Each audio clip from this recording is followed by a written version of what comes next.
The e-reader was Nintendo's way of distributing new content for the GameCube and Game Boy Advance games before the internet was used to update games. The e-reader cards that people would use had a dot code on the back that could store the update data. You could even make your own dot codes and print them out on your own custom e-reader cards to make new DLC for games, like I'm a Blissey did recently to make an entirely new event for Pokemon Ruby. Nintendo sold e-reader cards for every GameCube villager, and they worked in a really similar way to how Amiibo cards act for New Horizons. You could invite any villager you wanted to into your town at the Wishing Well by connecting your Game Boy to the GameCube and using these cards. By the way, I'm convinced that the person who made the Among Us card reader task based it off of this e-reader. This thing really doesn't like to read the cards, at least for me. I don't know if I was doing something wrong, but no matter how fast or slow I scanned, it didn't seem to read a lot of the time.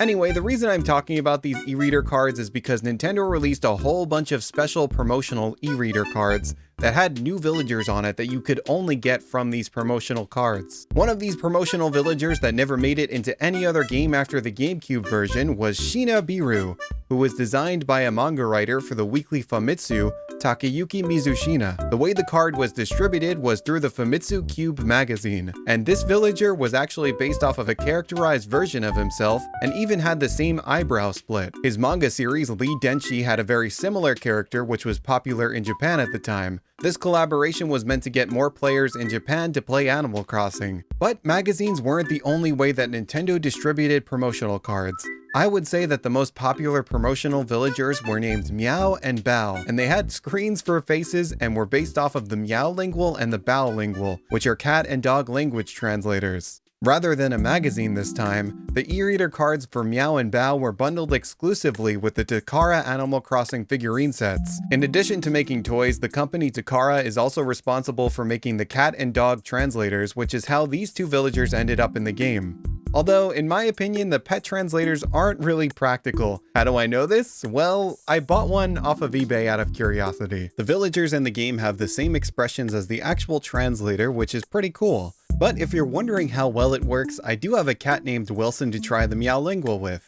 However, I had to use Google Translate for a lot of the menus since it's in Japanese, and I don't really know how accurate the translation is. Apparently my cat wants a girlfriend according to this thing. Most of the time when Wilson meowed into the translator, it just spit out a random response, so I don't think this device is actually translating the meows, and most of the time it just said that Wilson, my cat, wanted attention.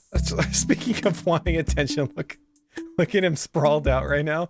I tried meowing into it myself with a different pitched meow, and seemingly every time it would pick a random response. The company has said that there's certain pitches of meows and barks that correlate to how your pet is feeling, but honestly, you could just figure out kind of what your pet is asking for by yourself. I don't think you need this. The manual shows that you can get this angry face along with a message saying that your cat wants to punch you. And I really wanted that one, but I didn't want to make Wilson angry because he's the friendliest cat, okay? So I went online to play angry cat noises from YouTube out of the speaker of my laptop to simulate cats being angry. And this translator just thought that the cats were happy. I couldn't get my hands on a Bowlingual, but I checked it out online, and you had to make your dog wear this really bulky collar with a microphone on it, and you would like work the device the same way as the Meowlingual, except your dog had to wear the collar. This one, the microphone's built in here. There is one good feature about this though, if you were using it in 2003, and that is the health app, which you could see here. And if you were to click into it, it's hard to use this thing I'm using it backwards, but you can see that there's a whole bunch of like options of different parts you can select, and it'll tell you what's wrong with your cat in those regions if it's having symptoms of something. But the two responses that I saw were, hey, your cat's fine, or take your cat to the hospital immediately. So it's kind of helpful, I guess. Sorry for going like on a review of the Meowlingual. I just thought it was important to the video. Speaking of e-reader cards, there were a few more exclusive promotional cards released in Japanese magazines. One of those magazines was called Nintendo Dream, which is the successor to Nintendo Power, and is still releasing issues to this day. Nintendo Dream magazine was often shortened to Nindori in Japan, and they partnered with Nintendo to hold a contest for the readers to design a new villager which would be put into Animal Crossing via an exclusive promotional e-reader card. In volume 100 of the magazine, they revealed the winning design and named the character after the magazine, Nindori. Also, Dori is similar to Tori, which means bird in Japanese. You can also see that there were 2 runner-ups in the contest, and Nintendo even bothered to fully model 3rd and 2nd place, even though the villagers didn't wind up making it into the game. The winning design was based off of an orange GameCube, which is a Japanese exclusive color variant. The back of Nindori's head is a GameCube disc tray, his eye sockets are meant to represent GameCube controller ports, and he has vents on the side of his head similar to the GameCube vents. His birthday is also September 14th, which is the day that the GameCube came out in Japan, and he also wears a GameCube shirt. They also wanted to give him a cool introduction, so they made a special manga starring the new jock-type villager. In the manga, you could see him running 100 laps for an unexplained secret mission. He encounters the player and trips and falls down, which causes the back of his head to open, which worries the girl. He assures her that where he comes from, this is normal, and that his sister Violet, Brother Black, and Brother Silver's head opens all of the time. Violet, Black, and Silver are the other GameCube color variants, so it's cool to know that there is a whole GameCube villager family out there.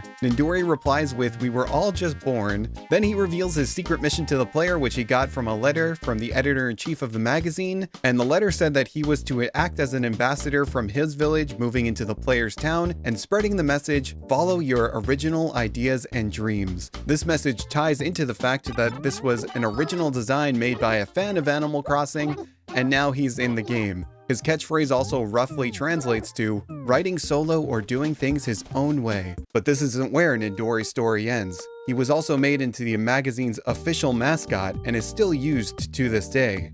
Nindori also had cameos in 2 other games, The World Ends With You as a collectible pin, and Monster Hunter Diary Poka Poka Iru Village DX. I don't know how likely it is that we'll see Nindori in future Animal Crossing games, but he's definitely one of the coolest cut villagers.